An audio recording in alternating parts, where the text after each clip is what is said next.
Last time on Square Roots, Teddie loses his head, Rize campaigns hard to get her man, and the cops finally get their acts together and catch the definitely real killer for real. Game over!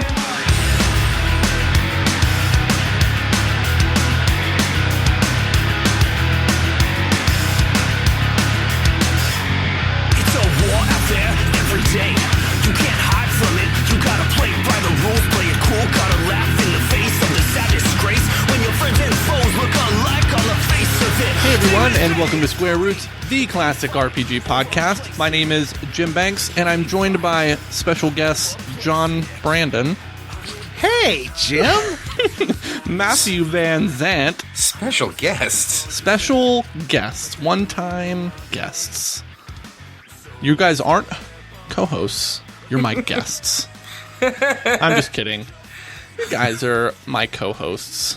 This has been an interview that has gone on way too long. You're fun. Okay, how do we do this? I've been off here for a while. What Matthew about me? And Vanessa. I'm Vanessa. And this is a podcast where we play and talk about your favorite classic RPGs, one chunker at a time. RPP. RPGs. These are fun games. Jim, fun it's so games. nice to hear your voice. What? It's so nice to hear your voice, Jim. Thank you. It's so nice to be able to see you guys again. Virtually. We're not together. Wait, No, I thought we what do were you mean recording in like one that? house. We record in one house at one table together. Yeah. Oh, yeah. We're all holding hands. Quarantined in your room for 2 weeks. I was grounded. Yeah, you let that chungus into the main area one too many times, and you're I did. grounded. I did. She broke something. My fault. John is a very strict disciplinarian in the Square Roots house. He will bar your doors and windows to make sure that you remain grounded. He will and has spanked each of us. It's strange that we've chosen to live like this, but, you know, Who's to judge? who's to And judge? that's how you build a rapport, guys. You live together in a house, get spanked. You know who doesn't judge? You two, because that's a spankable offense. Vanessa did not consent to the spanking, so she's excluded from that. That's right. I would never give up my ability to judge others. So what are we doing here? We're playing Persona 4. A video game. An RPG, if you will. It's true. This is like episode 5 or something. We're so far into this game. We are making pretty good time. We're like chugging along. Is it like a year? I think we're well, no, I'm halfway through the game. I'm in October, which I think is halfway. I'm definitely halfway through the game. Yeah. Even with the new content. Halfway. We're halfway there. We're halfway through. Woohoo! Yay. It's only going to get dumber from here. Matt, you like it. I do. I love it. I play it a lot. I mean, I guess now's as good a time as any to admit that I'm not fully caught up and I'm going to bail out of this episode early. Sorry, listeners. I know you love the dulcet sounds of TJ Miller, apparently. But I have put like 50 hours into this game, I think. Last I checked was 50-ish hours, like 49 something. I'm at 53, It's I think. Ridiculous. What's ridiculous about putting 53 hours into a game? It's just a lot, man. I'm busy, John. There's PUBG to be played. Why do I have to read all the names?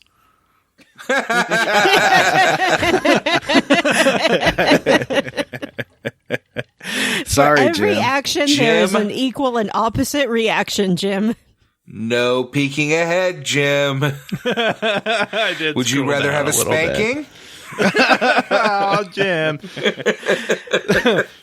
Oh, boy, I'm calling it now. This is Square Roots, the spanking episode. It's playful. It's fun. Listen, it doesn't get out of hand. Let's see. Let's talk about how we leveled up. How you guys feel about that? I would love to. Why don't you go first? Well, shouldn't Matt go first since he wants to leave? It doesn't matter. Yeah, I'm Okay. going to go first. All right. Hey, do you know what I've done with my life recently that's so noteworthy that I'm going to remark upon it on a podcast that is listened to by tens of people? Literally dozens. I have watched all of the Jason movies. Whoa, There's like all of 10. them? I watched 1, 2, 3, 4, 5, 6, 7, 8, 9, 10. Did you watch Freddy vs. Jason? I haven't watched all the Jason movies. Okay. But I have watched like half of the Freddy movies now. Guess what I'm going to watch when I'm done with those? The Mike Myers movies? Jason versus Freddy. So Jason I versus married Freddy. an axe murderer, an Austin boy. Powers, Shrek. Shrek. Shrek. You know, only the finest Austin Powers, please. I'll watch Austin Powers 3. What? Wayne's That's World the 2. good one? That's And the Shrek bad 3. one. I'll only be watching the best of the Michael Myers movies. My Shrek 3. Goodness. Austin Powers 2 is the worst one. No, 2 and 3 are equally terrible. Yeah, they are fucking awful. I love 1. I love 1 though. Yeah, Yeah, it's but pretty Seth great. Green looked hot in 2. He had like black hair with blue tips. The dream. The dream. Well, that's not floppied hair. It would be flopped if it didn't have the product in it. That's true. It was very 90s cut. I have a question. Yes. Did you watch the remake of the first Jason movie with Mr. Supernatural in it? No. Not at all. It looks Jared like it's Padalecki? probably That's the going to be one. terrible. Is he in that? Yeah, he's like the main dude. He is? Oh, are you thinking of the House of Wax? No. I watched this movie. It is There's like a 2009, I think, Friday the 13th reboot. Oh, the reboot. Mm-hmm. Where, like, doesn't it show him, like, having tunnels in the woods or something? Yeah. Yeah. Yeah. It's the one that combines 1 and 2 into one movie, basically. That makes a lot of sense, actually. I still feel like so here's my, I've talked about this to you all a lot and on the Discord a lot. So here's Do you know Matt's. who plays don't Mrs. interrupt me. Voorhees? Oh, I'm going to lose it. Jared In the Padalecki. in the reboot? In the Yeah, it's reboot? Nana Visitor. Whoa. Who? Wow. Who? Weird. From Deep Space Nine. Do go on, Matt. Great deep cut there, John. Here are my theories. I had seen Jason movies and Freddy movies in bits and pieces, but I hadn't watched much of them because, frankly, they've always seemed to be trash to me. And I've learned that they are for certain trash and not particularly good, but fun to watch. So that's good. Jason is the first movie. I have a theory that I think maybe Jason gets some of those murders in. Because here's the deal in Friday the 13th 1. You don't know who the killer is the whole time, but it's not like a Monster Man because you see them drive a truck and like have conversations with people through their like eyes, you know, like first person cam. And, so it's not like a monster. It's not Jason Monster. And then at the end, you learn that, the killer is Jason's mom and she gets her head cut off. And then Spoiler at the very alert. end, crazy disfigured Jason jumps out of the lake and drags a girl under. Yeah, but he a little boy. He a little baby boy. He's not a little boy. He looks like he's like a teenager. He's pretty large. Like he's bigger than she is. But anyway, and then 2 picks up directly from there. Several years later, the lady is, I think she dies pretty quick. I think that's what that series does is brings like the survivor back and kills him right at the beginning of the next movie, which is fun. But anyway, now it's Jason and he wears a bag over his head. And he's really getting vengeance for his, dead mom or whatever. And you like, at one point, one of the girls stumbles upon like a shack in the woods and Jason's mom's head is there and her sweater and she puts the sweater on and like tries to, and like manages to like confuse him, which made me really think that Jason is not like a monster man at the beginning of this series. He is like, the story is that he drowned, so his mother killed all these people to get revenge. But I think maybe he just didn't drown. I think he almost drowned, and then she freaked out and raised him in the swamp to be a crazy murder monster man. Because then it goes on for like 4 movies before he ever really, like even when he gets beaten at the end of the movies, it's always like a spike through the shoulder. It's never like his head gets lopped off until later in the series when it gets really stupid. Like when there's demon worms inside him and someone eats his heart. Yeah. Are you going to do the Halloween movies next? Because there's a lot. There's a couple of those movies where they actually chop Michael Myers' head off, and then it turns out, oh, no, wait, he actually put his mask on a different guy, and they cut that guy's head off. I think that happens, if not once, it's at least once, but I think twice. Yeah, it's pretty bizarre, and it gets really dumb in the Jason movies later on. And by Jason X, he's like Robo Jason. It's pretty stupid, but it's pretty interesting there for the first like 5 movies. So for the first few years of these movies, like the first decade, he's just like a dude, you know? And I thought that was pretty interesting. Anyway, so that's what I've been doing. I'll get back to talking about this when I finish the rest of the Nightmare movies so that we can really delve into the Nightmare side of it. I don't want to talk all night. So, Vanessa, how did you level up? I have been playing some games, not for the show, for once in my life. I, of course, have been playing Persona 5, as people know. I also got that bundle a while ago, the social justice bundle, whatever you want to call it, from itch.io. Oh, yeah. I got the one with like a bunch of games on it. Yeah, it has like 1,005 games or something. Yeah, I got that one too, and I haven't played any of them. Yeah, the bundle for racial justice and equality. So I've started to sort of try to sort through and download some of them and figure out which ones I would actually like to play. So I played one game from there called Headliner Novi News, or possibly Novi News Headliner. I can't remember the order. I think it's Headliner Novi News. It's a fun game. It's sort of like Papers, Please, in that the main mechanic of the game is that you're a newspaper editor and you have to choose which articles to publish and which articles not to publish. But it quickly becomes pretty clear that you're sort of working for like a Fox Newsy kind of thing. Like they aren't hyper concerned with the truth and they're more concerned with pushing forward certain agendas. So you have to kind of balance what you're going to publish and still keep your job with what you actually believe is right and good for the public. So it's kind of interesting, and it's in like a near future sort of dystopia kind of place, but it really gives you a lot of leeway in deciding what you want to support and what you don't want to support.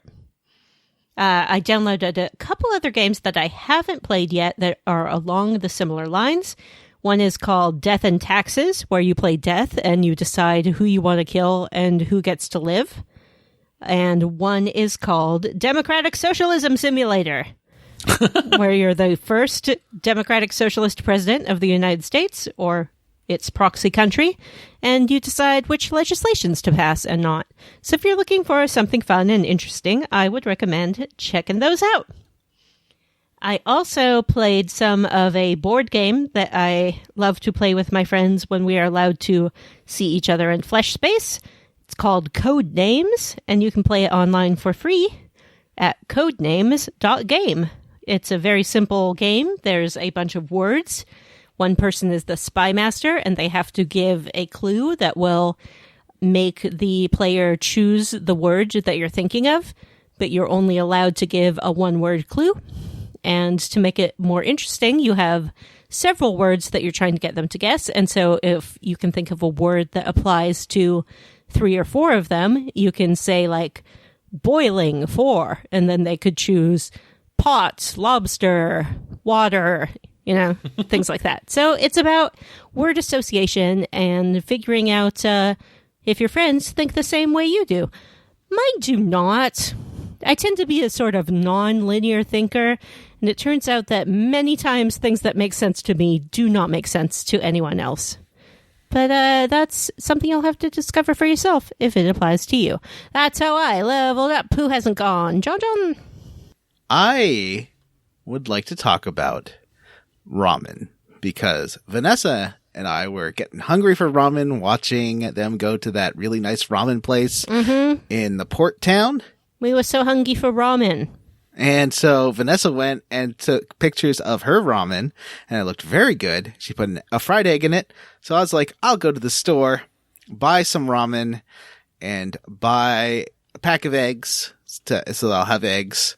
So I did that. I came home. I took one egg out to crack it into a cup. And then, like, I had to move something on the counter and didn't realize it was going to push away the pack of eggs, and that all fell on the floor. No. It was a ramen nightmare. Eggdaster. I've never had to clean up a whole thing of eggs before. It's way harder than I thought it would be. Oh, I bet. Because they don't, like, lift up easily. Because they're all, like, like, they sort of move as a gelatinous mass. So, like, they want to, like, fall back out of whatever you, like, say, paper towels or whatever that you put them in. They want to fall out of that back onto the floor. Mm-hmm. And you don't want that on your floor because it will go sour and smell up your house. Yeah. And the cat might eat them. Mm-hmm. Yeah. But I cleaned it up eventually. It just took a long time and a lot of patience. But I did make my ramen, and it was very good. One egg that you removed, was that egg preserved? Were you able to fry an egg and put it in your ramen? I was. Wow. I overcooked it, though, because I was cooking it while I was cleaning up, and I didn't think that cleaning it up would take that long. Ah. So, because you want it to be, like, runny. You want a runny, flipped egg. Yes, you want to be able to split the yolk and have the yolk run into the ramen. And then you can sort of stir it around and make it delicious. Ooh, now I'm hungry for ramen again. So, I had some...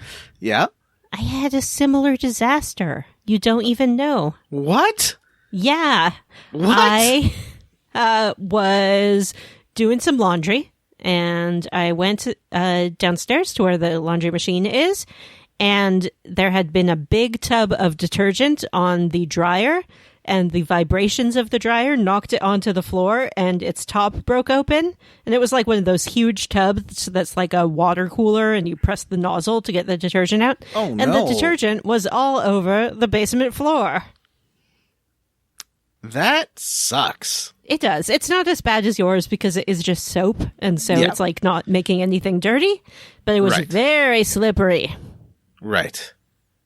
Well, I used Shin Ramyun Black. You can get these at various Asian markets and stuff. It's getting more popular in North America. So the black one comes with a better beef stock. It's like the fancy one that's $2 instead of $1. Oh, nice. They have a $1 version. And you can buy a pack. I think for $8, I get a pack of 4. Which is, oh no, it's $4 each for one of those. But if you want to just get the noodle packs, you can get a pack of 4 for $8, and that seems like a good deal. So I think I'm gonna eat more ramen because it was very, very good and tasted much more like ramen at a ramen place than your usual cup noodles. So Shin Black, I recommend wholeheartedly. It was very yummy. Yum. Yum indeed. Yum. I've also been playing more of Tokyo Mirage Sessions, Sharp FE Encore, and I was very surprised. So Encore is a re-release of the Wii U one, but it came out this year, and it kicks you out to the title screen when you die, like an That's RPG crazy. from the 1980s. That's crazy. Like Persona 4 Golden is it one from 2012, and it lets you continue.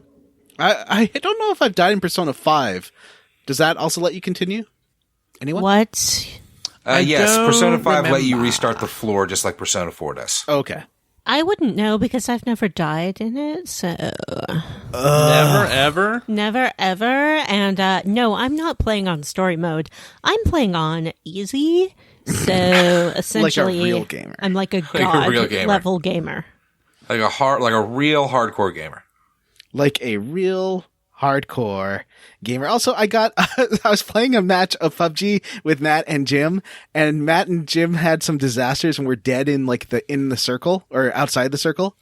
And for whatever reason, I'd already got one kill that match on a bot. We'd all got some bot kills. But then I walked in on a whole team and they just didn't see me because they were looking at they were firing at someone on the other side of the road. I just went up behind them and killed half the team right away. Amazing. It was amazing. It's the most fun when you do good in that game. Yes. And it's a lot easier to do good for me with a controller because I'm terrible with a mouse and keyboard. But I'm having fun. I'm definitely going to play it more with Matt when, unfortunately, a lot of things have to align right for that to happen. Yeah, when the only times we've played together, it's been fucking midnight. Yeah. My time. And I'm just toasty hanging out, fucking playing PUBG on a Friday night. Jim, how do you level up?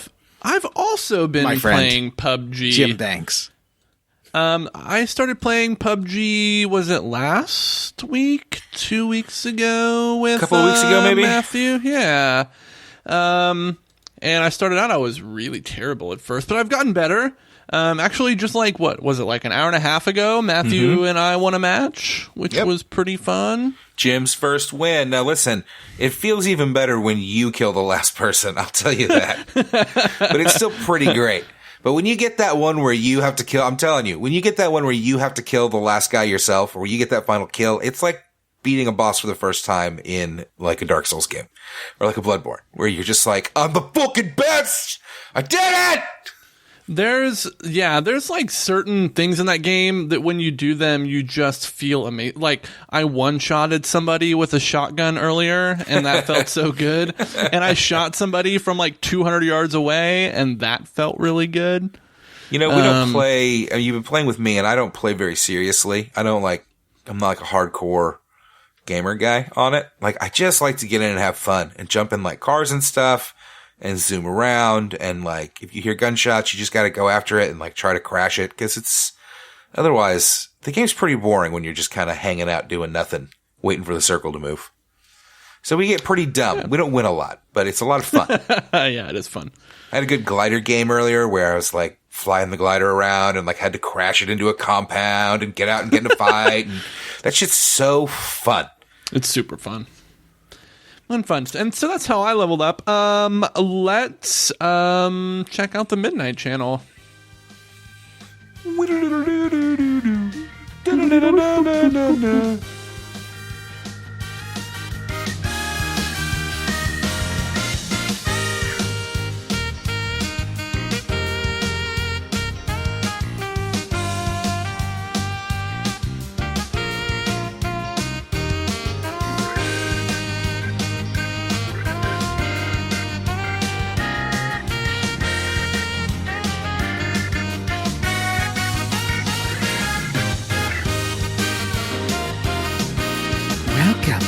To the Midnight Channel.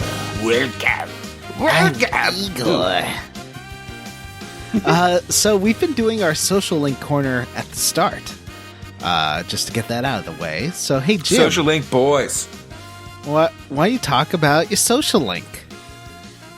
Sure. I am choosing to talk about Yukiko Amagi, who is a party character in the game, obviously, but her social link involves, at first, she's the heir to the Amagi Inn, which I guess is kind of regionally famous. And she decides that she doesn't want to inherit the inn, and she wants to leave their little town and do something different. So she begins to study cooking because she's worried that she's not going to be able to take care of herself when she does leave. And eventually she goes to one of the cooks at the inn to teach her to cook better. And she realizes, after dealing with a lot of tabloid journalists and things after all the murders, that she wants to stick around because she feels like those people have played a big role in her life. And she decides to stick around and inherit the Amagi Inn. I have a question for you, sir. Yes. Did you or did you not pursue a romantic relationship with Yukiko Amagi? I'll take my question off the air, sir. I did not. I am a Chie man. Ah. He's a Chie boy. Vanessa. Chie.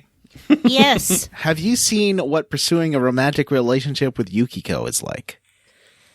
I don't think so. I wasn't interested in a romantic relationship with her because she said some weird shit. She was like, I want to learn to cook and be a woman who's worthy of you. And I'm like, that's weird. Don't put that on me. Like, no, I don't want that kind of dynamic in a relationship. No, thank you. She does get very like, ha ha ha, what if we were married? Tee hee hee. And that shit is really, it gets old. Yeah. That's always like a little scary. You're in high school. But it's not so we could make out unless you wanted to make out. Wouldn't that be funny? JK, unless. Plus, like, I feel like Yukiko is Teddie's girlfriend, and it would be wrong to take her from him. What? Chie is also Teddie's girlfriend. Mm-hmm. And Rise. And Rise is Teddie's girlfriend. Yeah. Great. What about you, John? She's fine. She's a fine person, and I don't want to, like, Yukiko shame anyone who wants to romance her. But she's just not for me. I do like anything about her terrible cooking, which you do get more of in the romantic subplot, or not in the romantic, in the social link. How many romanceable options are there? There's Chie, Yukiko, Marie, and Ayane, right?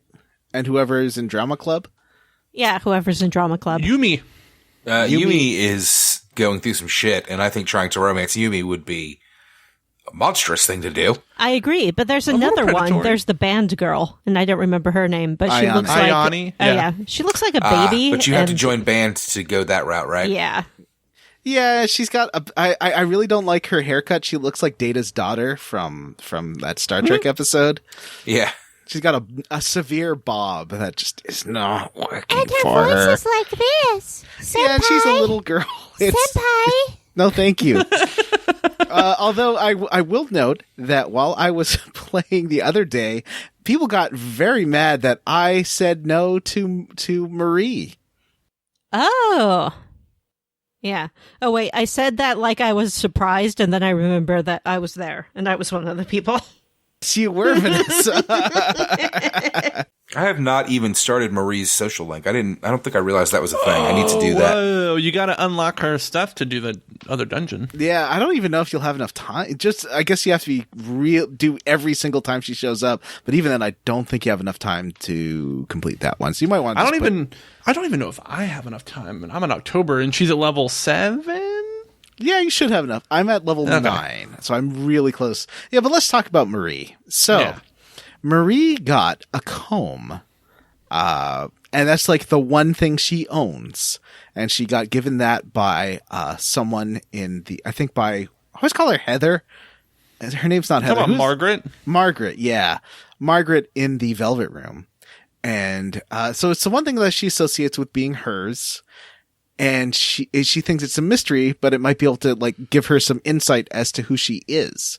So they show it around to a couple of people, and they're like, "Oh, this is a really old comb. This isn't like one you can buy now. This is like a special comb." So you take it to a museum, and they don't know what. Do you actually go into the museum? You take it to the textile place Eventually, first, Kanji's mom's, and then Oh, you that's take it, yeah. and then you take it to the guy you buy weapons from. Right. And he, I thought you went to a museum too, except like They something. tell you to. Right. I don't know. Maybe I haven't gotten that far yet. No, because the textile is definitely after that. So you take it to the textile guy because he does have some knowledge of things like that. And he looks at it. He's like, well, this is like special bamboo, but like the more I look at this is very, very old. And this bamboo isn't like any I've seen ever. So I don't even know where this could be from. And she's getting really upset. She starts, cause she's like got a flip of the switch like temper, and she'll just get mad at you super randomly. Yeah, she calls you like stupid, dumb head, fat, stupid all the time. Right. And, but like anytime she's on the verge of remembering something too, she gets a massive headache. So someone is blocking out her memories. So I don't know if she's like a time travel girl, or I think she's a ghost from hundreds of years ago that someone has dressed up like a mall goth. That is my current hypothesis. Why would someone do that to a ghost? That's terrible. I don't know, but it seems weird. But I only have I think I have one more date with her. Well, not date, because she did ask me out, and I was like, anyway, I think you're great, but as a friend. And she's like, yeah, that's what I meant too. Friends. Yeah, sure. Friends are wonderful. Dumb, stupid. I hate you, stupid. Mm-hmm. But she's got, I think, one of my favorite social links. I don't like the social links in this one as much as Persona 3. I gotta say, most of them don't have that fun weirdness, except for like the nurse, who was, I think, an amazing social link. And I've gotten a little bit more of her too, where she's like, The rest of the staff absolutely hates her, but they're kind of bad at their jobs, and she's only there because she was having an affair with a doctor. It was all very, very messy. So definitely recommend the nurse one. I think that's one of the best ones. How do you instigate that? I've been looking for the nurse one. I don't get it. Go to the bulletin board next to Aya, the Chinese food place, and then take the job as a janitor at the hospital. Oh, there's new jobs. I never checked. Okay. There's tutor, which also has its own social link, and janitor. All right. Is there anyone left? Vanessa. I want to talk about Sports Boys. Okay. Oh, Vanessa has not gone yet. Well, Matt Vanessa. can talk about Sports Boys first if he wants to. Okay. Sure. Sports Boys. So I've talked a little bit about this earlier on in the season, but I'll just kind of start from the beginning because it's quick. You are instructed to join a sports team. I don't think you have to, but I did join soccer. Your choices are soccer and basketball. And you have two boys that you hang out with, Daisuke and Ko. Ko is the head of the basketball team, and Daisuke is the head of the soccer team. And early on, Daisuke is very nice. The other soccer boys are big jerks to you. And Daisuke is very nice and helps you train after practice to get up to snuff so that you can impress the other soccer boys and they'll accept you. And mumbles a lot about when he's not talking about sports, about girls and how much he doesn't like them, which is fun. You know, he's like, girls really stink. P.U. It's fun. And Ko is like, what's that dude's problem anyway? So after a few weeks of this, you get accepted by the soccer club, but Ko starts to worry about Daisuke because Daisuke is acting like a big, stupid asshole to all of the girls that he talks to at school. So Ko sets up a 6-person blind date to try and, like, I don't know. I guess he's trying to get Daisuke laid. He's like, yo, man. 3-on-3 date. 6-person blind date makes it sound like he set up 6 women to come meet Daisuke. Oh, sorry. A 3-on-3 blind date. Surprise blind date. Daisuke has mentioned several times that he's hung up on some girl that he dated in middle school that dumped him. And he freaks out when Ko springs this date on him. And Ko and Daisuke get in a big argument and, like, almost get in a fight. And they're like, "Whirr." I don't know. Ko's like, you need to get over your girlfriend from middle school. And Daisuke's like, "Grr, I guess you're right." And, yeah. And then they become closer friends. And, Daisuke whines a bit about his past relationship and how he knows he has to get over it now and yada, yada, yada. And, that's it. The end. Yay. Yay. That's the Yay. strength. What's it called? What are they called? Social links. No, what are the Arcana. Arcana, Yeah. thank you. The strength Arcana. Vanessa. Yeah, I want to talk Ooh. about Shu Nakajima. She wants to talk about shoes. I want to talk about shoes because I'm a girl. Shu is accessed through the tutoring job, which is a new job on the board.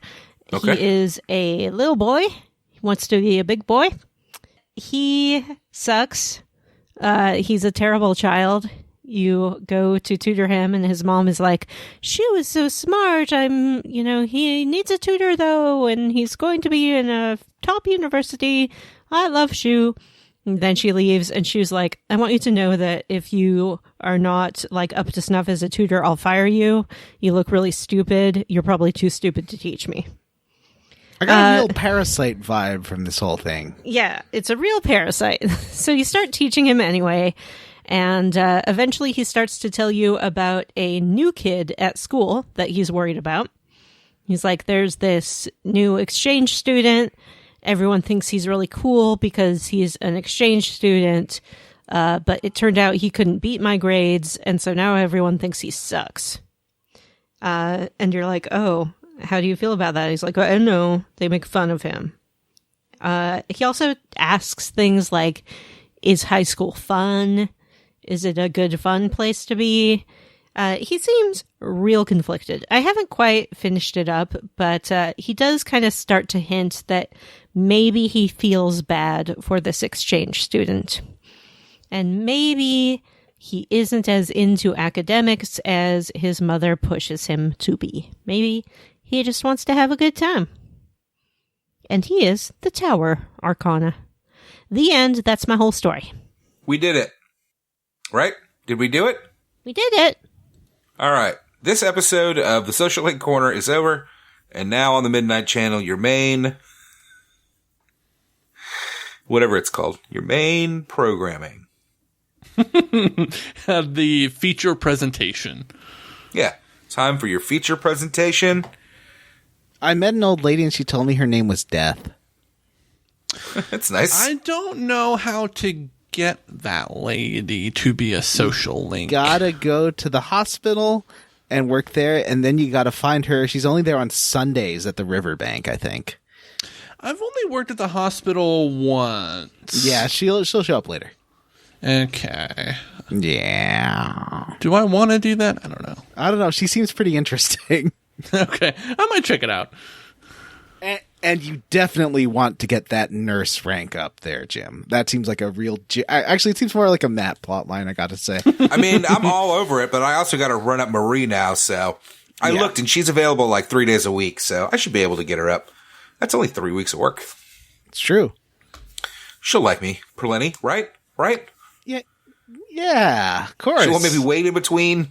I hate it when they make you wait. I never level up Nanako because every time I talk to Nanako, it's like, nah, you're not ready. But when it's like Yukiko, it's like, yeah, what's up? Let's go. Because you got to take your time, some people. So, after we have defeated Mitsuo Kubo's angry gamer baby persona... I remember that baby. He becomes part of our party. And his weapon is a knife? Yeah, knives, because he stabbed Mr. Murok. No, he doesn't become part of the party. He was a bad kid. Yeah, he's the murderer. Again, I don't think he killed Muraoko. Well, we'll killed talk everyone. Right now, he says he's killed everybody. And that is what we will go on for the next month or so. So there's nothing. You go check out the Midnight Channel. There's nothing there. There's no one on the street waiting for him to show up. So I guess we're all safe forever. Yeah, Meanwhile, now we can finally start to have some fun. After you defeat Mitsuo Kubo and he has been officially arrested, Dojima and Adachi celebrate with some sushi. Woohoo! Kubo has confessed to everything, although there are some inconsistencies. It's fine. He's probably like depressed or something. Yeah, don't worry they don't about really it. care. They just love their sushi. Do we think that Dojima and Adachi are in a romantic relationship? Because I know they're No. like partners, but Adachi is there all the time. Seems like more of like a mentor-mentee kind of a thing. Yeah, that's probably true. Vanessa, normalize male friendship. I'm sorry. They're just men's being friends. They're just normal male friends. Yeah. Just men's being friends. Well, it's just, when Dojima was all drunk, Adachi did tuck him into bed that one time. But I guess that's a bro move. I've definitely tucked some of my friends into bed when they've not been able to get there themselves. I've definitely tucked someone into bed. Although when they were, sober and consenting.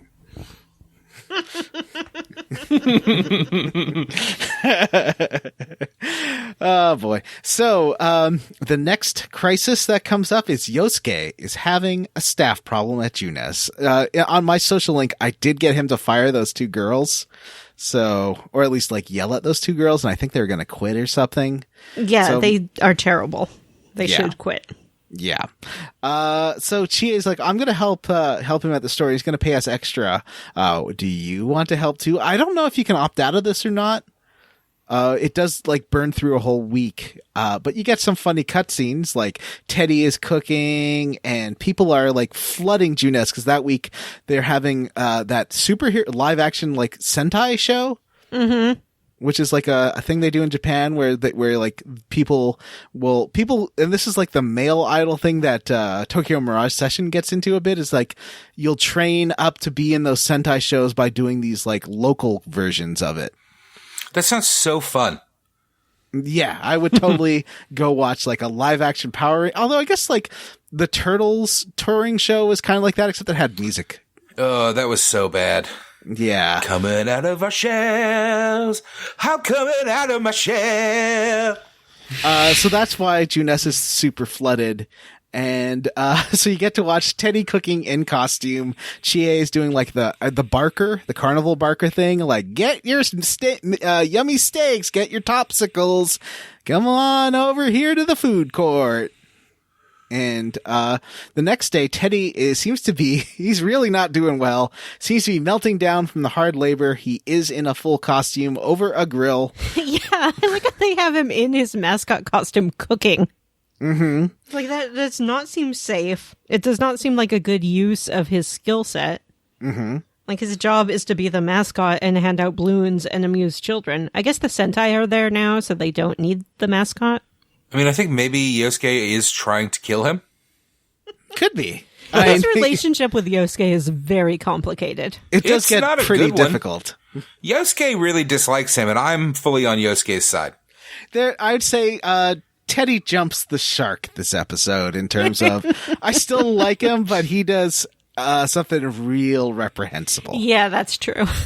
I would say. Definitely something we do not approve of here on Square Roots.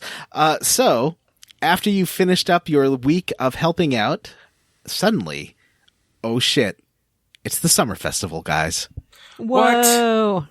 Summer wow. festival. We'll do the same for you. Whoopsie-doody wop. Time to put on your yukari and drink some ice cream.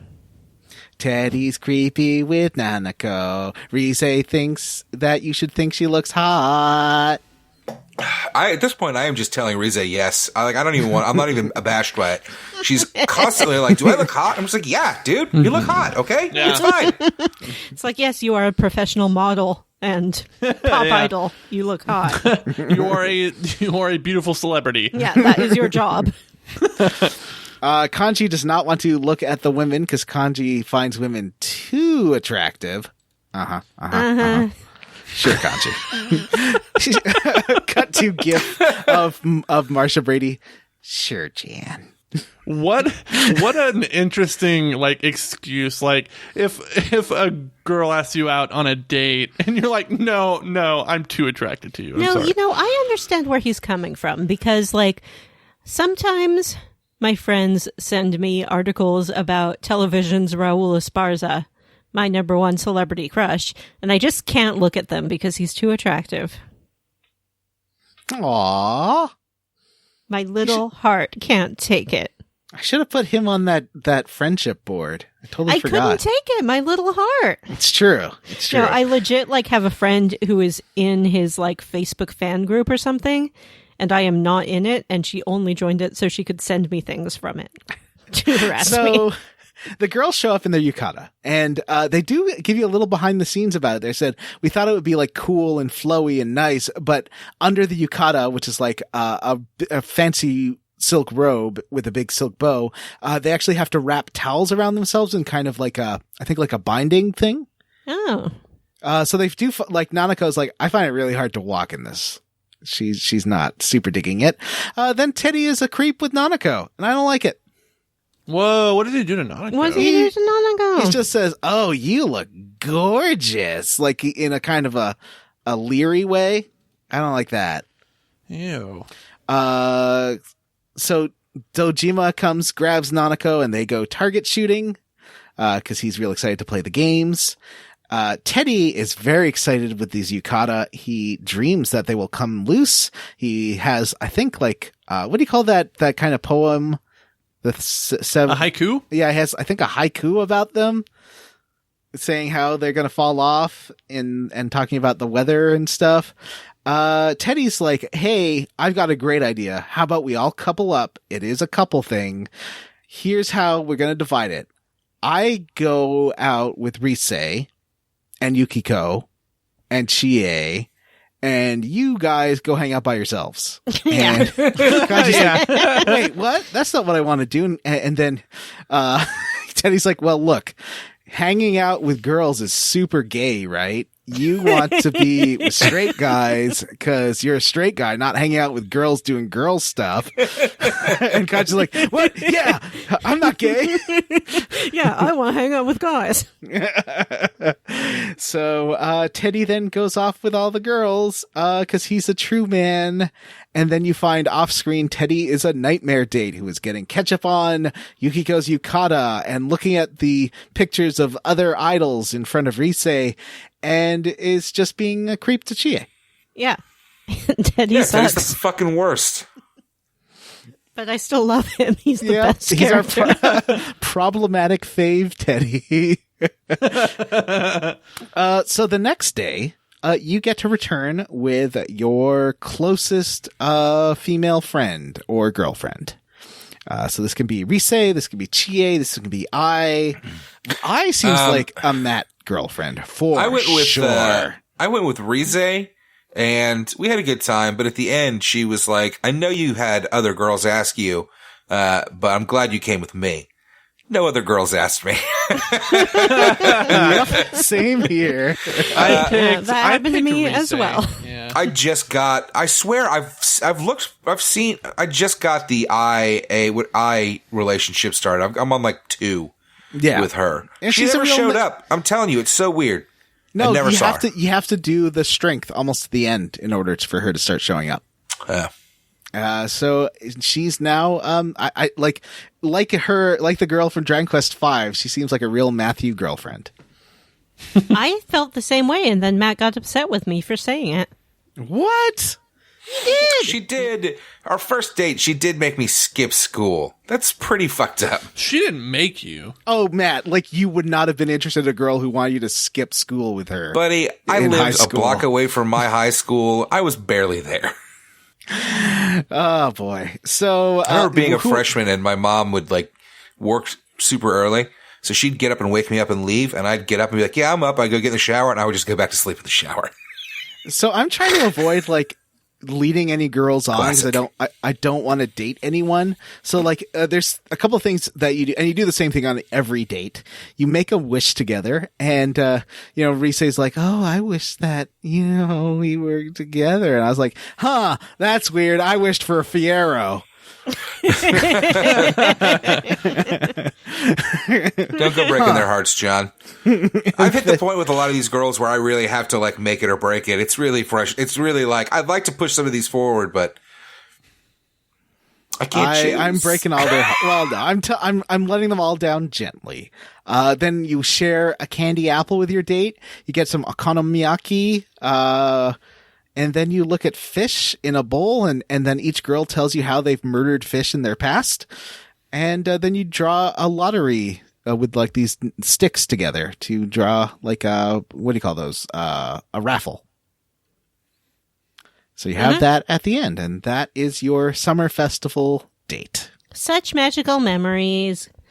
Who could Good forget? good times. Times You as know a what's teen, way with better the than a girls in their lame- yukatas, fireworks, takoyaki. Mm-hmm. Such magic. Do you know what's way better than a lame summer festival, Vanessa? What? Motherfucking beach time! Yeah. Get on your scooter. Go down to the beach. I love. Have you guys been scootering a lot? Yeah. I've maxed. Eventually, you can't scooter anymore. Like it's like Yeah. It's like three short trips and 3 long trips, right? Mm-hmm. yeah. Yeah. But they unlock new locations at the end of your scooting. So everyone has fun scootering to the beach.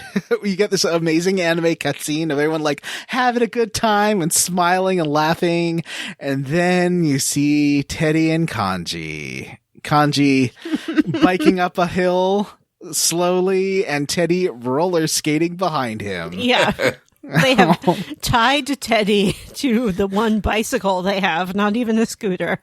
And he just has roller skates on his feet. And when they were talking about how they were going to get there, I think it was Yosuke suggests we can just put wheels on him and wheel him there. And that's what they do. So you get there. Why does he go around in his bear suit in the real world? Why does he do that? And why does nobody think it's weird. Well, he only does that sometimes. Yeah, he does it sometimes. But that's like his real self, you know? So when they get to the beach... Wait, really quick. Have you guys changed any of the outfits at all? Did you? So I bought one from that set right now. It's cool. I have one that so in my party I have you and Kanji and Chie and Teddie, and you and Kanji are dressed like martial arts guys. Like they have these big long, almost like guys from the Matrix. They have like trench coats and like the bandages around them, and they look really cool. And Chie is in a dress, and Teddie is also in a dress and a long blonde wig. Yeah, Teddie's pretty gender fluid. Yeah, I thought that was interesting. Teddie, queer icon. Problematic queer icon. Problematic queer icon. Yeah. Oh boy! So he does. Teddie does change into his trunks, and he has a little floaty. I don't know if Teddie just can't swim or what. So maybe he can't swim. That's okay. Hey, you know. Where would he learn to swim? In the Midnight Channel? Maybe there's a pool, Vanessa. Pool of shadows. Yeah. He swims in hot some springs. shadows. That's got baths. Maybe he swims there. So the girls show up in bikinis, and then Kanji shows up, and Yosuke flips out because Kanji is wearing a sensible speed swimming Speedo. Nothing wrong with his Speedo. It's fine. It's just his nice black Speedo that's a little thin in the crotch area, according to Kanji. Yosuke cannot handle it and wants him to change, but Kanji's like, whatever, it's just my swimsuit, buddy. Get over it. And then Teddie shouts, "Let's be mermaids!" And he goes into the water. You get some fun, a little montage there of them in the water. And then Teddie, unfortunately, does try to start removing the women's swimsuits. Yeah. It doesn't work with them. Which is just a fun, childish prank. Sure. Of sexual assault. Yeah. It does work with Kanji, though. Yep. Kanji doesn't realize it feels so much like being like you're not wearing anything at all that Kanji does not notice when he grabs Teddie out of the water for what he thinks is like groping him. Yeah. That he is naked. It's a fun little visual gag. It's great because he's like carrying Teddie under his arm like a satchel or something. And Teddie's right at the waist area with his head looking right at Kanji's missing Speedo. And Kanji just saunters up to you and Yosuke on the beach and is like, "What's up, guys?" And they're just like, This is pretty fun. I do like that emergency music starts playing. Yeah, because the girls are coming. They're like on their way. So they look for something to wear as a suit and come up with seaweed, which they wrap around him like a birth of Venus. Yeah, he's in the like birth of Venus de Milo on the half shell pose, and the Venus girls are on not a half shell. Venus power. The girls are not impressed. They're like, "What are you guys doing? Why are you so weird?" Yep. And this is the beach activity you've decided to do. So Kanji does find his suit eventually, and then the girls, you see the guys talking, and then in the background you do see the girls making sandcastles with Teddie, and it's really adorable. And that's about it. I forgot why I don't know why I wrote that.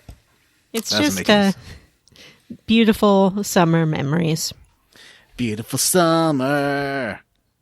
So that's it. Now you're at the end of summer and pressing need. Nanako needs help with her summer homework. Yes, they have all waited until the last possible moment to start their summer homework. Including you. Including you. I don't know if you could have started it before.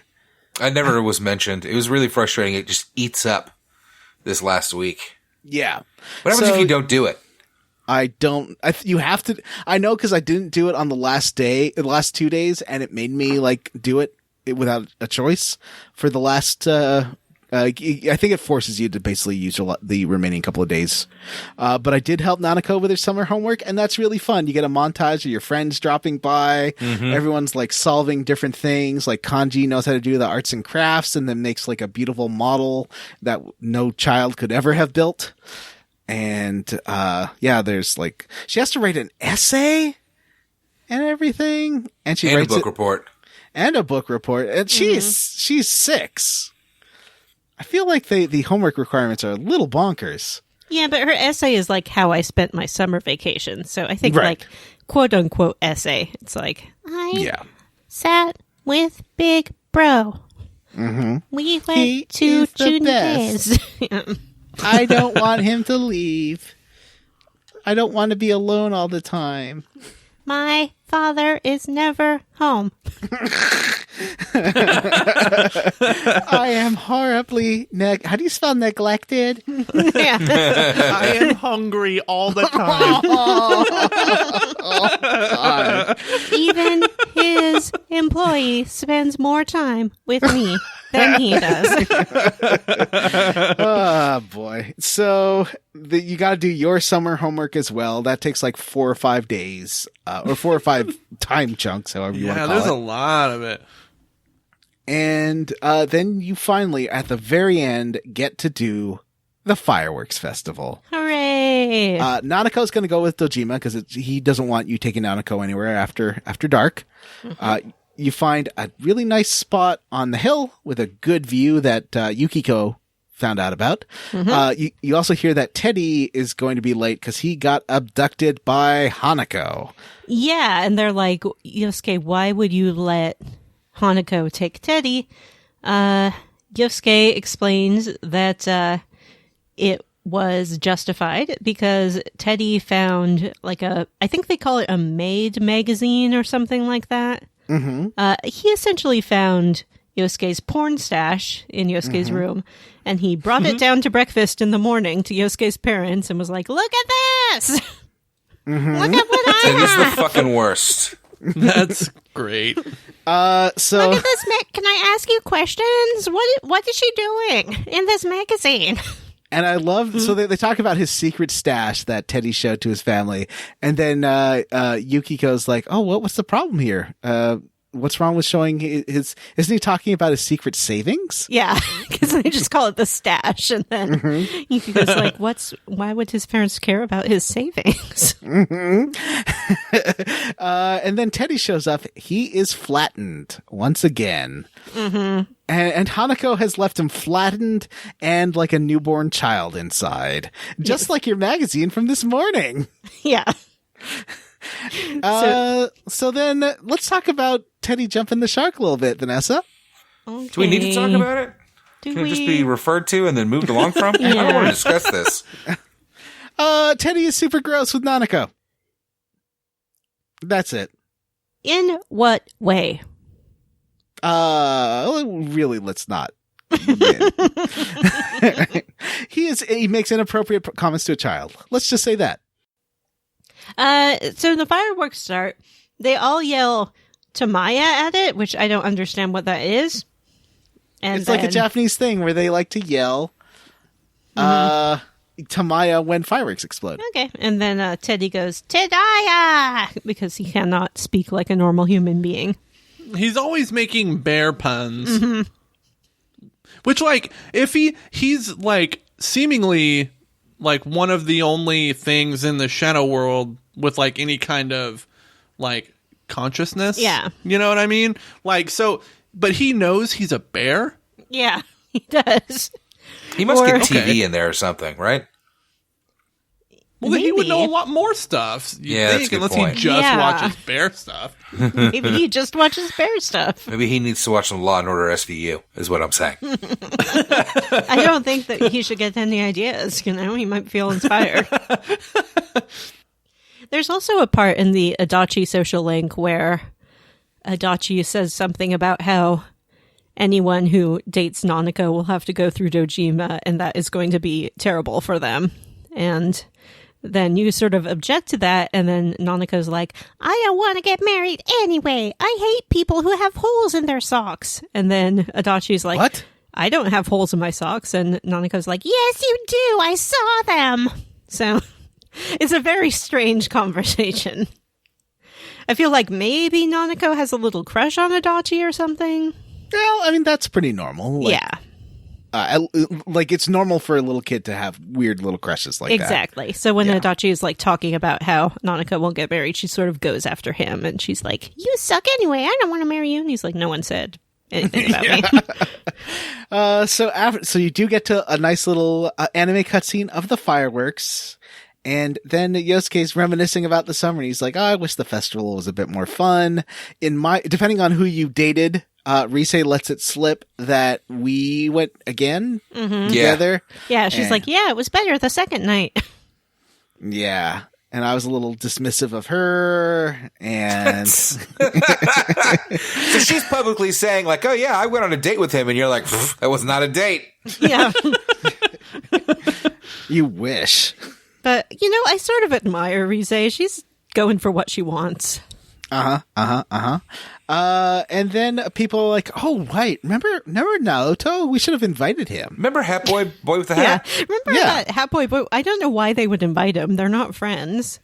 I guess they feel a little sorry for him because, like, he doesn't have any friends. They were pretty mean to him the last time they saw him. Yeah. Hey, remember HBBWB? Mm-hmm. And Kanji is like, I remember. This Kanji is still in love with HB. BWB. On the very last day of summer, Dojima gets given a giant watermelon, and Nanako tells you about it, and then you decide to invite your friends over, because they are all going to smash the watermelon together, which is not something I've ever heard of, but sounds amazing. Is watermelon not a common thing in Japan? Because they're all like, fuck yeah, watermelon! Yeah. Maybe not. I mean, I know that produce in general, I think, is more expensive there because it's an island. It's like Hawaii or something. I thought watermelons were native there. Maybe, but they also have like in Japan, you can get like a $8 mango or something, and it's like the perfect mango, but it's like one mango. Have you heard of this stuff where you go to like the fancy Japanese fruit stores and they're like, here is a $15 banana. Right when this game was being made, they did have that whole square watermelon craze too, where they grew them in boxes. They do have square watermelon in Japan. That's true. But I was saying like us getting together and smashing a watermelon to eat it sounds really fun. Can we talk about this fucking school trip already? Hold on. When we do, COVID-19 kind of threw a wrench in our plans to like have a Squoots meetup this year. Yeah, but when we do, we need to smash a watermelon. Yeah, I totally agree. So it's like you slap it. We'll have to watch the tutorial. Slap it until it bursts. Yeah, it's like I think you do. You hit it with like your hand flat to crack it. We all just take turns. We'll just have to watch a YouTube video. Spank that melon. Watch some videos. That's a great idea. John can be in charge of that. Sure. And then you'll notice in the division of watermelon among friends, women get half as much watermelon as the men do. I don't want half as much watermelon. That's not fair. I'm just kidding. And unfortunately, you don't get to smash it because Dojima already started cutting it up to give to neighbors. Nanako is super depressed about it. She's like, ugh. Now, school restarts finally, and Naoto is there. He has decided to like blend in as a student because he's unconvinced about the case, and so he's going to like monitor things at the school. Unfortunately, Naoto sucks at making friends for a boy detective. Terrible. He cannot detect his way into social relationships. Yeah, I don't know if like maybe he just doesn't care about it, but also it's like he's not really blending in because he is a celebrity. Like Rise. Everyone knows who he is. Yeah, he's a boy detective.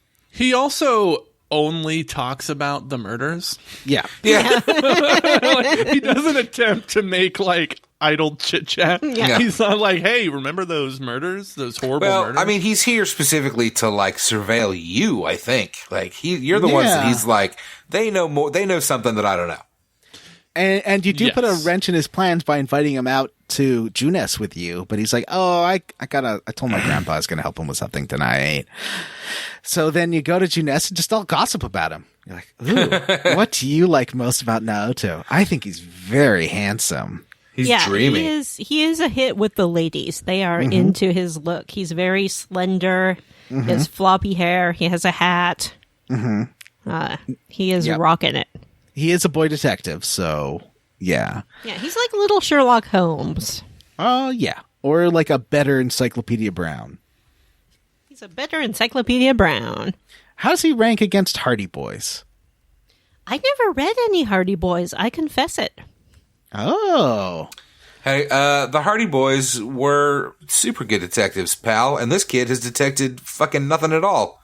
Actually, that's not true. He's detected more than our stupid crew has. Yeah. So, Matt, finally, it's class trip time. I read the Hardy Boys. Them boys knew how to solve some mysteries, pal. So the class trip this year is to Tatsumi Port Island, but it's not going to be like a fun trip.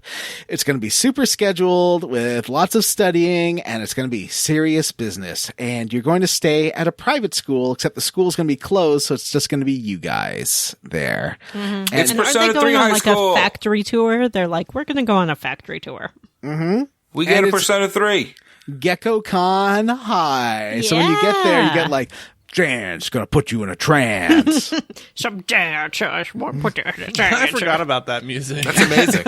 Move your body, move your body. Make sure you don't have Chihiko nobody. is there from Persona 3, from the student council. Yeah. She's worried you're doing a bad job and you're super nice to her. Mr. Edagawa is there. He's the one who does the bonus material about explaining Jungian psychology. Oh, yeah. So he's there too, and he gives you like a lecture about Japan's oldest curse between Izanagi and Izanami, which was the one Yes. where Izanami died, and then like there's something with a cave and a curse. It's a bit of the it echoes the Greek one, right? Who is the Greek one? Yeah, the Orpheus in the Oedipus. underworld. Is it Oedipus? Orpheus? No, Oedipus is the one who slept with his mom. Oh, you're right. Orpheus Orpheus. is the musician One who goes to find his lover. Yeah, his lover died. He went to the underworld to get her, and they told him, Don't you look can back. have her, but don't look back at her. But then he did. In this myth, it's kind of the same thing. And when he looks all at her, maggoty and gross. yeah, she's like a corpse. She's like, "What up? I'm dead. What did you expect?" And then he like freaks out and seals her in the underworld forever. Right, and she's very upset by that. Yeah, thought she this was curses interesting. it. She's like, "I will kill 1,000 humans every day." You know, because this god loved humans. He made them, and he's like, "Fine, then I'm gonna make 1,500 be born every day." So essentially, she started death. So you get to the hotel that night, and it is the Seaside Clamshell Inn, which you might remember as the Love Hotel from Persona 3. I Yeah, do this is a remember whorehouse, it. right? We Yeah, totally this is- go to a fucking whorehouse.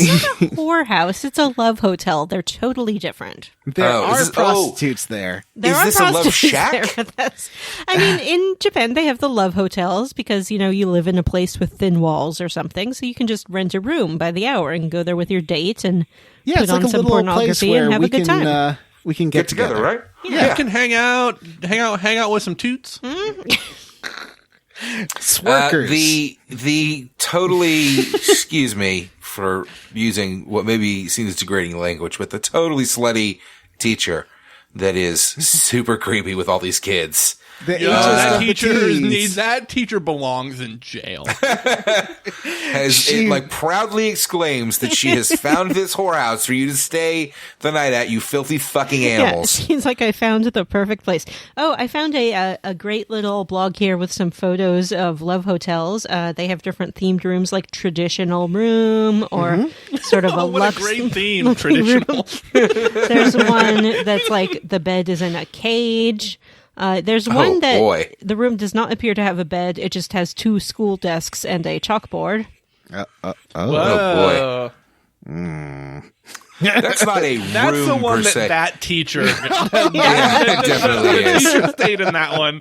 Oh boy. All right. So the next Teddy shows up. Here's one Yeah, where Teddie the bed shows is shaped up. like a ship. Ooh, there's a carousel. You know, Vanessa, I'm pretty sure we went through that article in 2017. Yeah, this does not feel like something we've done. Sounds The exact same research.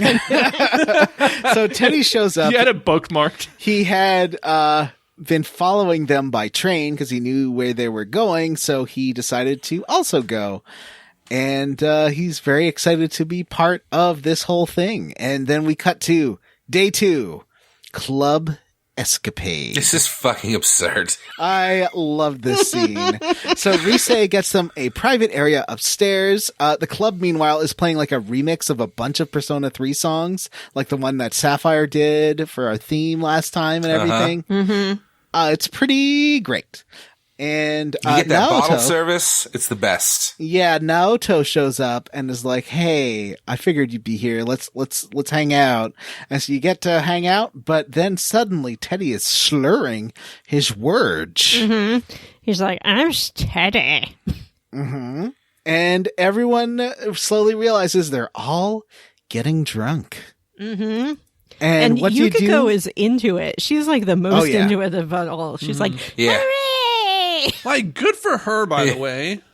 She's letting loose a little bit. Yeah, she deserves it. Rise is totally red-faced and goes on a like kind of disturbing rant about how everybody says the parties are more fun when Rise leaves, and they play the King's game, which is like truth or dare, and seems to be designed around just having sex with somebody, right? Yeah, it's like a truth or dare, but it's more randomized. So that you draw straws. One person is the king, and then the straws all have numbers on them. So the king will be like, number 2 has to kiss me on the forehead, but you don't know who number 2 could be. Could be a man, could be a woman, could be anyone. And you do get to draw at one point, and each one has their own little outcome. I think I ended up with Kanji or maybe with Teddie, and then Teddie wanted to smooch people, and that was pretty great because he smooches Kanji off screen. Yeah, Kanji is the king, and I think Kanji doesn't even say he wants a smooch. He's just like number 3, and then Teddie's like, "That's me. Here comes your smooch," and he like full body tackles Kanji, and I guess they just make out on the floor for a while. Yeah. Probably. It's just a game, man. Don't worry about it, bro. This doesn't mean anything. He's just being manly enough to play the game. It takes a real Exactly. man to play this game. It's right around now that Naoto's like, "Hey, like they don't serve alcohol here, right? There is no alcohol in these drinks. You are not drunk. Nobody cares." Yeah. And then Naoto at one point gets to be king and is like, "Tell me what your connection to the murders is." And then Yukiko has the best monologue where she's like, "We save people by going into the TV. And we go into the TV, then we say, Persona!" That's pretty great. It's the best thing that's Naoto's happened in also this like, game. "I've got a big secret too. My grandfather has high expectations for me, so I have to try really hard to be an investigator because it's not as easy now as it was when he was a kid." And it's like, everyone's like, "That's your stupid secret?" Except for Yukiko, who goes, "That's so embarrassing." But he does not take your Persona bullshit seriously. No, about he's going like, on TV. I can see you're not taking me seriously. He gets very angry. Yeah, you guys suck. But he's still hanging out with you the next day at the ramen shop. Yeah. And the ramen shop is the ramen shop, Hagakure Ramen from Persona 3. And Teddie then has 10 bowls that everyone's going to have to pay for. But before he leaves, he passes out, I guess, because he ate too many ramens. And the gang leaves him there with the bill. Yeah. It's great. And Yosuke like bows to him and is like, He "Farewell, deserves it. Teddie." They just All don't right, gang, leave. that's my stopping point. I don't want to get spoiled, so I am going to leave the rest of it to you. I hope you have a good time. All right. I look forward to your reaction to this dungeon next week after you play it. Yeah, you'll hear all Yeah. about it when I play it. Probably tomorrow, to be honest. Yeah, I should probably catch up. Yeah, I'm working on it. Listeners, I love you, and please don't refer to me as TJ Miller. Thank you. Good night. Bye. So, the next day at school, Naoto shows up, but he's not dressed in his uniform. And he's like, "Hey, I don't believe that Mitsuo killed those first 2 victims. Everything doesn't add up. He definitely killed the other one. He killed Muraoka, but I don't think he killed the first 2. And he knows that Yukiko, Kanji, and Rise were kidnapped and is like, I know that has something to do with it. At first, I thought it's because one of you was a killer and was hiding things and pretend to be kidnapped, but now I know that's not true. But you can still be incensed and be like, you thought it was us? Yeah.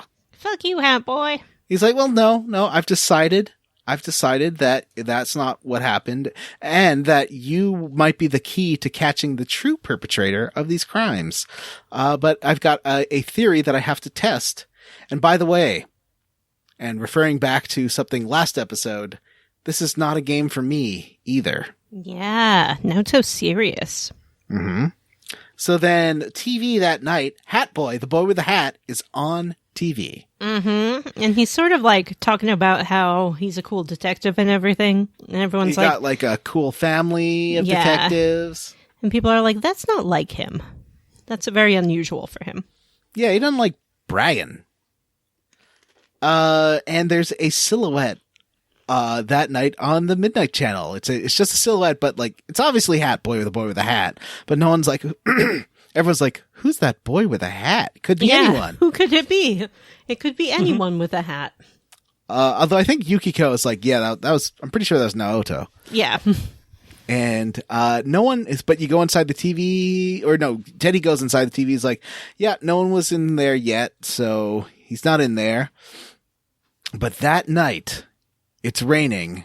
You go watch TV, and there's a new show on the Midnight Channel called Experiment of the Century, the Genome Project. Ooh. It doesn't have a little title sequence at any point. I was very disappointed because I like using those for our episode art. Yeah, it was a bummer. So he will be part, according to scientists, he's dressed in a lab coat. He is going to be part of a forbidden body alteration process. Mm-hmm. Oh boy. He looks pretty cute. He has like an oversized lab coat on because he's just a little hat boy. So you go to Juness the next day. You realize, hey, the real killer definitely was not the one who killed Moroka. That was Kubo. So now they have to go find the real killer and save Naoto. Mm-hmm. But Rise can't find Naoto because they keep making us do this bullshit thing. This is horrible. Why would you keep this in? Yeah, every time they're like, you have to go talk to the cop who's on the shopping street, and then you walk around and someone's like, no cop is here today. They probably will be here Wednesday and Friday. Ooh, that is the worst. Well, there's two cops and they're on different day schedules. Mm-hmm. So it sucks. It does. So then eventually you have to figure out clues by like talking to Chie, talking to one cop, then finding the other cop on a different day. The two clues you get are Naoto was treated like a child by the rest of the police, and 2, Naoto is obsessed with the case. Guess what? We already knew that. Yeah. Mm-hmm. We definitely did. That is did. not a surprise. We 100% knew all of that. I mean, it's literally all he talks about. Yep. So that does work. They do find Naoto in the TV world. He is in a secret lab. When you get there, it's like a bunker, and it's going underground this time. There's lots of alarms and klaxons on each floor. Mm-hmm. It keeps going up in stages of alert. And then I kind of expected this when you found a locked door on floor 4, that you'd have to go back and unlock it, which is true. Mm-hmm. So it This sort of makes you double in around. In the last dungeon too, though. Only like you have to get it to proceed. You don't have to backtrack. You get it. I got it before. If you missed it before, then you in the last dungeon you did have to. Go back, yeah. But in this one, you definitely have to because it's on floor 6 that you get the key to floor 4, where you get the key to floor 6. It was sort of disappointing for me as a dungeon overall. I didn't find the theming that interesting. Yeah, and there wasn't. Like, they didn't do much with it. You don't see, because in most of the other dungeons, you'll get like little cut scenes with the shadow version of them and things like that. There's no I think there were a couple of one robot mini boss, but that was it.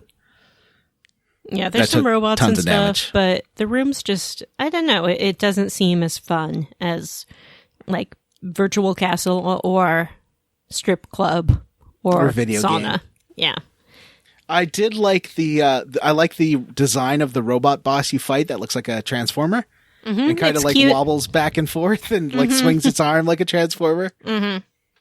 There's a couple of them. There's one with like 20 hit points, but you only do like 2 hit points when you hit them. And there's one with 3,500 hit points, but you do like 800 hit points when you hit them. Yeah.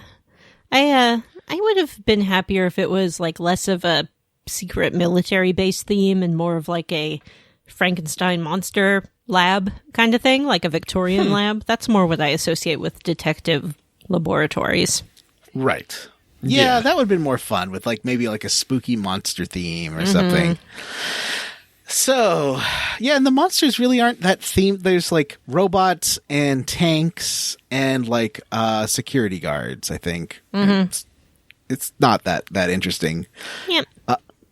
So when you do get to the top floor, Bottom floor. Naoto is like, "Oh, hey guys, I was waiting for you." It's like, what's up?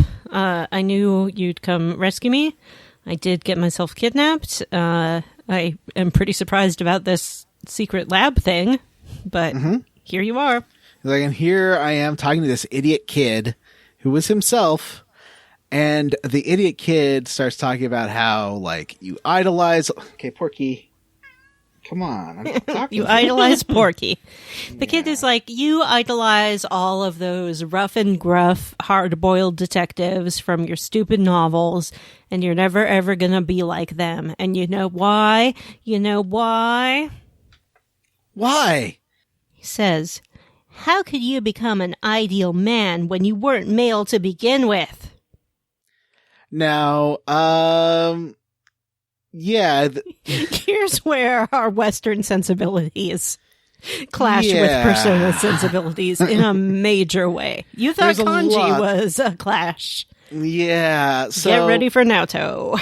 And but he's also like, well, Shadow Kanji's like, hey, and you know, you want to get the respect of these guys who hate you and think you're an idiot kid, but then you try to mimic them by being a man like they are. And so what I'm going to do is do a gender reassignment search. Although I don't think they ever specifically say it. The implication is that they're going to do a surgical gender reassignment. Naoto was assigned female at birth, and Shadow Naoto is ready to have gender reassignment surgery. Now, then you get a boss fight, which is Shadow Naoto with a jetpack and some laser guns. I found this kind of like you don't do a ton of damage, even with all my like bonuses and stuff because they also negate your bonuses a lot, which is really frustrating. But I like the design of Shadow Naoto. Although, you know what? The other bosses were a bit more fun. Like they could have gone a little crazier with this one. It's just Naoto with a jetpack and laser guns. Yeah. So then the entire gang now misgenders Naoto. Before it was all he, him. Now it is she, her. But in the text of the game, very specifically, it's okay because Naoto doesn't want to be a man. Naoto just wants to be respected. And that's why he decided to dress up as a man, because he felt he would get even less respect than he currently gets if he was a woman. And this is how the game, for a second time, takes a pretty standard queer, like a standard relatable queer narrative. And there's like, oh, actually, no, not trans. It's just you know what everyone goes through where they have to pretend to be a boy in order to get ahead as a boy detective. Yeah, which I guess in a very misogynistic society would make more sense, you know, be it America at the turn of the century or Japan now, I guess, still has a lot of issues with that. Well, I talked about this on a previous episode. Like in Danganronpa, there is a female character who's actually like, oh, actually, I'm a boy, but I was so weak that I didn't want people to make fun of me, so I pretended to be a girl. Yeah. And so then you get the gamers who are like, well, you can't say that she's actually trans because it says in the game that they're not. But basically the game designers want to have the trans character, but then don't actually want to encourage thinking of a trans person as being, a trans male as being male or trans female as Right. being female. They were like, no. They don't actually want to be female. It's just extenuating circumstances. No one actually really wants to be trans. They just they're mixed up about stuff. And that really Oh my sucks. gosh. Guys, gamers were a mistake. I understand this is a common trope in Japan for dealing with trans stuff, is that it's just pretend and it's just because they're trying to get something accomplished. Like acting or something. Yeah. In Ouran High School Host Club, the main character dresses as a boy, but was assigned female at birth, and says that pronouns aren't really important to them. So, Yeah. male or female, it's fine. So that's like Yeah. a little bit better, but it still doesn't kind of go the full way in representation. Yeah, and it is such a no, I'm actually normal, just like kanji, and I hate it. I hate it so much, and this is why queer gamers, when they encounter kanji and they encounter Naoto, are like, no, they're trans, they're gay. Yeah, it's like Or when you're bi. not getting any actual representation, like if you're a JRPG fan and you've never seen your own experience reflected, you'll take what you can get and round it up to representation, if that makes any sense. Yeah, I mean, there's Totally. only basically Shadow Hearts and Enchanted Arms. Basically, the only games I know with queer player characters. Yeah. I will say that the game, the remaster, has a new voice actress for Chie. And the new Chie voice actress continues to use Naoto-kun instead of Naoto-chan throughout the rest of the game. Oh, But the that's other interesting. characters switch to Naoto-chan. So I think that was Interesting. probably a conscious decision by the Western game makers who were working on the dub. Right. But we'll get into there's more to this in the next episode too, because I will spoil this. Naoto does not switch back to dressing as a girl and is much more comfortable going through school and everything as a man. Yeah. So you think they would still respect pronouns, but Yeah, but then the student body is all like, "Did you know that Naoto's really a girl?" So it's just not. It's very messy. But if you want to headcanon it, it's totally A-okay with me. If you want to headcanon that Naoto is a trans male, good. I think that's the way to go. Me too. So Naoto knew that we would come to rescue him and is very happy and tries to hang out with us, but we're like, no, you got to go home. We know how hard it is encountering your shadow self. And after you get back home, again, Adachi, super drunk. Yeah. And this time Dojima's not as drunk as Adachi. Yeah, Adachi's just having a great time. Adachi's like, woohoo, Adachi. Adachi tells you that Naoto was found, and then Dojima's like, you knew that already, right? How'd you know that? And Adachi's like, you're doing it again. Stop being a cop with your nephew. Yeah. And Dojima's like, okay, whatever. Look, I just want you to study like normal kids. Just stay out of this cop business. And Adachi's like, Adachi. And finally, October 5th, you do get cut to the fog, and there is someone standing in the fog saying, again? And that is the end of this chunker. Next time on Square Roots, Oh. where do we play to? Whoa, where are we playing to? November 20th. Wow, that's a big chunker. It's not that big. It's not as big as this. This is the biggest chunker we've done. This is the biggest one? Yeah. Yeah. This is 2 months. Wow. 2 whole months. Yeah, we're back to just a normal month. I thought we played until September. Nope. No, it was mid-October. Not even, October 5th last time, I think. Or something. October 10th? Oh, that's right. I'm like October. I think I'm on like October 20 August something. No, I'm in October. Yeah. No, And I'm then- getting confused. Oh, You're all I'm in October confused. something, and I just unlocked Naoto's social link. Ooh. Yeah, it's tricky to unlock. You have to have It max is. knowledge and I think a certain Yeah. amount of charm too, or something. Oh, Courage. She's like right.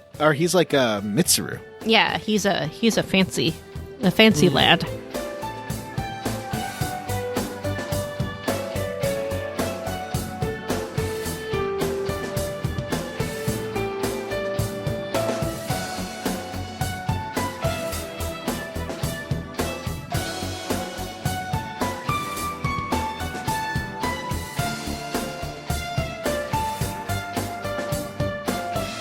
So, November 20th. So you're playing from October 6 to November 20. Jim, what are you roundly for or squarely against? I'm roundly for Naoto's dungeon. I thought it was super fun. Wow. And I like the fact that I found the weakness of the hands, and I exploited it many times to get many levels. Oh, yeah. This is a good grinding dungeon. Yeah, I have Megiddo, which they're super weak to, and it's great. Because you can get, go up a level every time you fight them. Almost everything in this dungeon is not weak to that, but that attack does a ton of damage to almost everything in this dungeon. Mm-hmm. I think it's Megidola is the one I'm using. Yeah, that's the one. Yeah. It just destroys everything. It's nuclear damage, which no enemy can be resistant to. So I have a question about the damage types. Mm-hmm. You said Megidola is nuclear. Yeah. So it's not. There's a difference, I guess, between nuclear, because when you do analyze on an enemy, you don't see the nuclear symbol. You do not. That's in Persona 4. In Persona 5, you do. In Persona 4, they leave it out.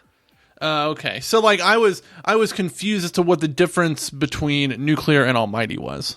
Almighty is that's the last one. That's stuff like Hama. Gotcha. Okay. Or second to last one. Vanessa, what are you squarely against? Of course, I am squarely against the handling of Naoto's gender and pronouns. I am roundly for a hat boy with a hat, and I propose that we continue to refer to Naoto as hat boy with a hat on this show. Mm-hmm. I am roundly for Kanji losing his Speedo, albeit to a attack of a sexual nature by Teddie. I thought it was great and beautiful. I liked the way he carried Teddie to cover his crotch area, and it was great. This game, IRL, this is sexual assault. Yes, but in game, it's just good, clean fun. Yeah. It's just frustrating when a game is so good and then falls short in a couple of areas. But part of what we do on this show is to offer critique of things that we love. It doesn't mean we don't love them. Mm-hmm. What are you roundly for, squarely against? I am roundly for the beach episode. Although this chunker does have other issues with trans narratives, compared to the beach episode of Persona 3, way better. Huge improvement. Yeah, that's true. There's not a trans panic kind of. Exactly. I had a lot of fun. And I also loved going back to Persona 3. That was great. I love that they brought the music back and everything too. That was a lot of fun. I think that was cool. I kind of wish that's how Final Fantasy X-2 handled it, like new areas, but once in a while you go back to old ones. I think it's a much better way of doing this kind of thing.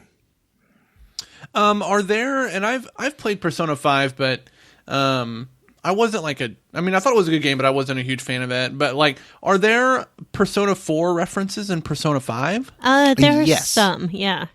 I sent you all a screenshot recently from Persona 5 where the television is talking about popular idol Rize, who, now that she's turned 20 years old, has released a song called Mature Love. And in Persona 3, you had the Persona 2 Innocent Sin story as the MMO you're playing. Oh, yeah. So they do yeah. reference previous events a little bit. All right, we got an email, Jim. So, yeah, we do have an email. It begins, Hey guys and Vanessa. Just stumbled upon your podcast a month or so ago. I was tired of being the only person in my life that enjoys classic RPGs, so I searched for podcasts on Final Fantasy VI and y'all popped up, and I have grown quite fond of your work. Just wanted to share a few things. Firstly, y'all are a real treat on the ears for someone that holds JRPGs dear to their heart. Most people just assume these games are drawn-out puzzles of constant battle, but there's so much more, and y'all manage to cover all those aspects. Secondly, not a day goes by that I don't chuckle about Zidane's tale. Thirdly, why does Matt Van Zant sound like TJ Miller? Don't know if this has been addressed. Spoiler alert, it definitely has. I know y'all say Vanessa is the most searched podcaster from y'all's show, but I have Googled Matt several times convinced he is truly an alias of TJ Miller. Lastly, I don't want to ramble too long, but I'm curious as to what new RPGs you have played that still have that 90s and 2000s JRPG feel to them. It seems hard to find them nowadays. P.S. Recently set up my 10-year-old to be able to play all the Final Fantasy games from PS and PS2, as well as Xenosaga, only to find out a month later he has only played each game about an hour or so. Can I send him to military school for lack of follow-through? Keep up the good work, and thanks for entertaining a whole mess of gamers. Thanks. Well, Jalen... Who's that? Who is this from? Yeah, Vanessa, who's this from? Who this from is Aaron. Thank you, This is Aaron. Thanks, Aaron.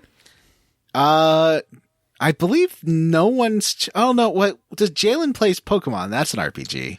Jalen plays Pokemon. She also likes Kingdom Hearts, which is an action RPG. And I know that Matt's kids play Pokemon. Yes. So that's a good gateway drug. You probably don't want to start a kid on a Xenogears. Yeah, I feel like that's super heavy. Even Final Fantasy's pretty heavy for a 10-year-old. I will say, though, like, he asked about what RPGs we've played that have that 90s and 2000s JRPGs feel. The first one that came to mind when I read that question was I Am Setsuna.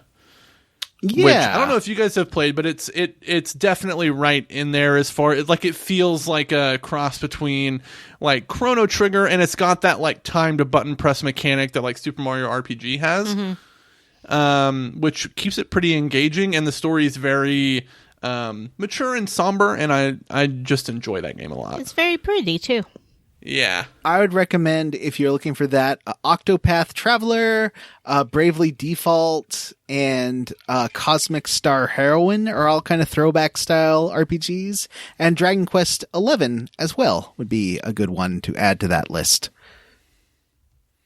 I know there are a lot of indie games that manage to capture that feel, but I can't recommend any of them off the top of my head, and I apologize for that.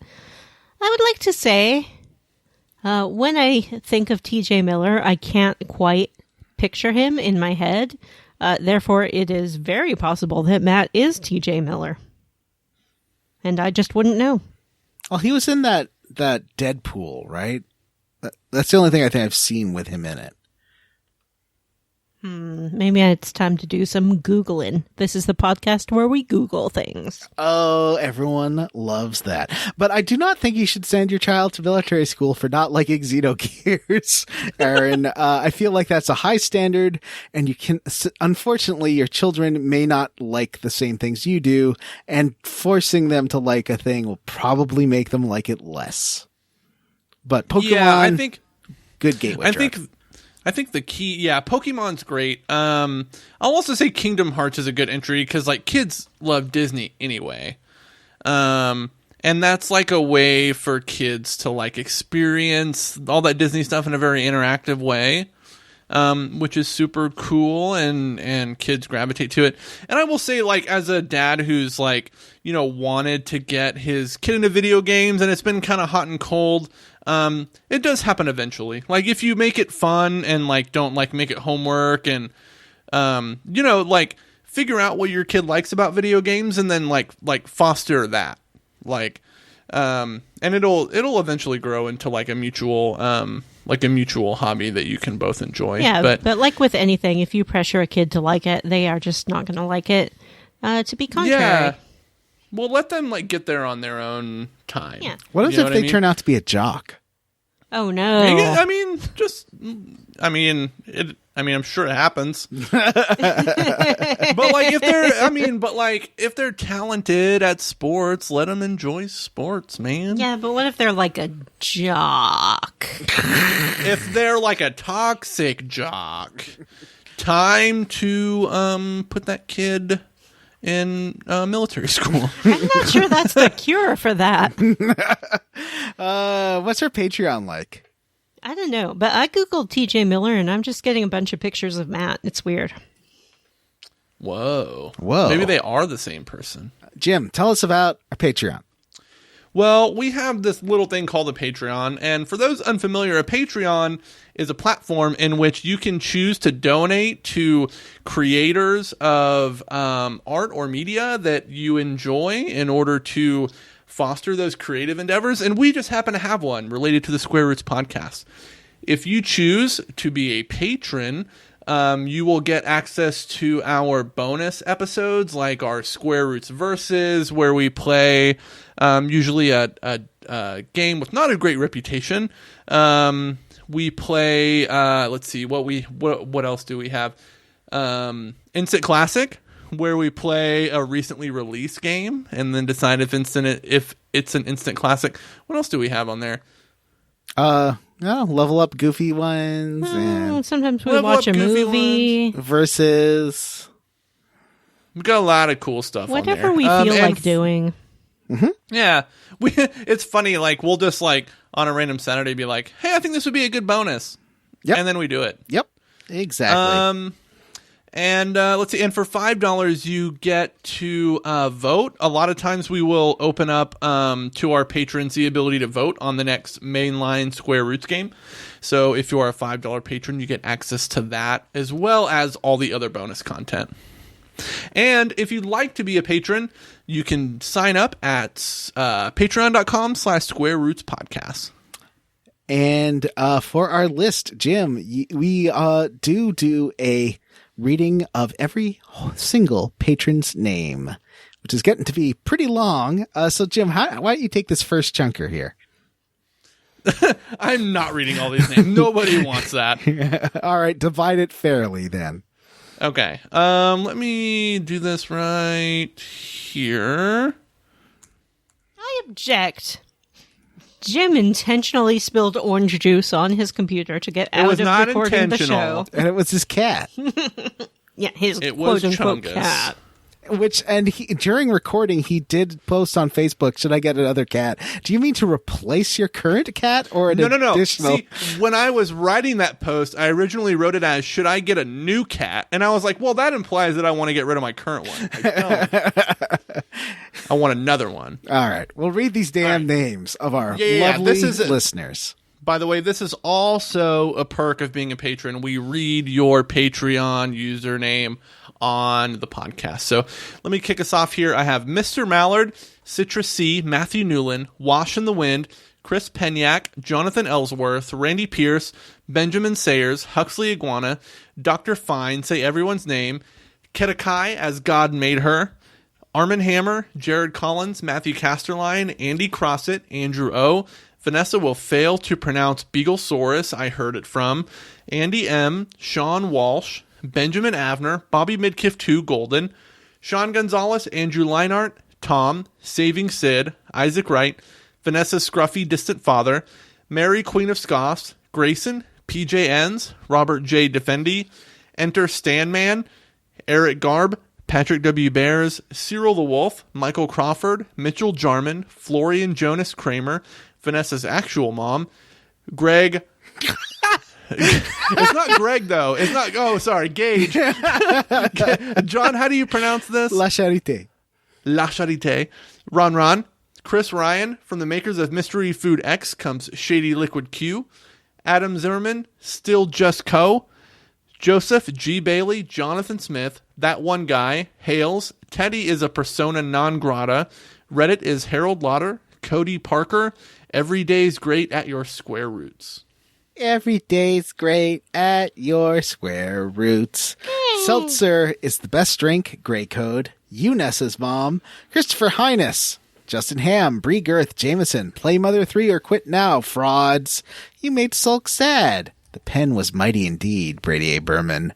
Sammy Mitchell, Christian Go, Cameron Shoei, Aaron Bachman, Cake Ninja, Alexander Jokic, Tracy Tanoff, Zachary Fire Ant Harbison, Tyler Petty, Andy Best, Dan, Ethan G. Pearson, Joshua Bennett, James Hostetler, Anthony Gonzaba, Wedge Kuhn, Andres Rivera, Robert T. Hudson Roth, Sam Harrison, Chris Wilder, Tabumpkins, Kevin Walter, Race Jenkins, Vanessa's fourth mom, Stephen Paget, Paul Bursch, Ross Hartley, Nathan Poirot, Chie, Soy, Soda Pop, William Westgard, Shining Hopper, Wonder Swan, Stu Skeel, Captain Awesome, Jake Dickerson, and Brian Pitt.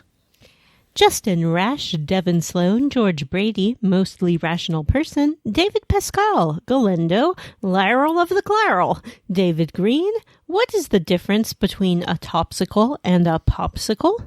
Trademarks. Jethro, Matt Jorgensen, Cowman Mosser, Tracy, Teddie is a garbage monster, only good for nightmares, David Shook, Scare Roots, Dark Souls episode, please. Ooh. Ashley T, Chief Hazard, Bill Miguel Torres, Sean, Teddie is a little creep, Jordan McNeil, Ryan Miller, Andy Smith, Alex Bearpun Doulard, Sergeant Spaghetti, OMG, what is this game? Ari Capivara, Ward Childress, Hexagon, Metal Gear Solid 1 in 2021, Robert M. Polam and How, Amanda Douglas, Ben Davis, Vanessa's Gold Taco Bell PS4, that's my PS4, A Cup of Coffee, Gnafford, Sexy Grandma's Boy Toy is Resty Commander. Well, that's it. It's not it. Send us an email. Send us an email. Send I us was going to get to that, guys. Send I us meant that's an it. Like, that's email. the end of the names. Jim. That's what I meant. Jim. Send us an email. All right, everyone. If you'd like to send us an email to be read on the podcast, you can do so by reaching us at squarerootspodcast@gmail.com. Come see us at our Facebook group, the Square Roots Podcast Group for smart, cool, very attractive people. Or you can tweet at us. We are at Square Roots Pod. Hey, rate, review, and subscribe on iTunes or wherever you listen to podcasts. And thanks to GillStudio for letting us use their cover of Time to Make History.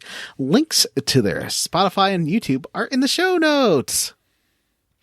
All right, everyone. That's it for this episode of Square Roots. I am Jim Banks. I'm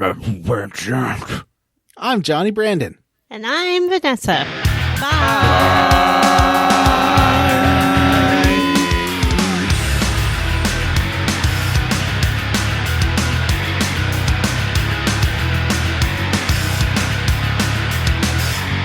It's a war out there every day.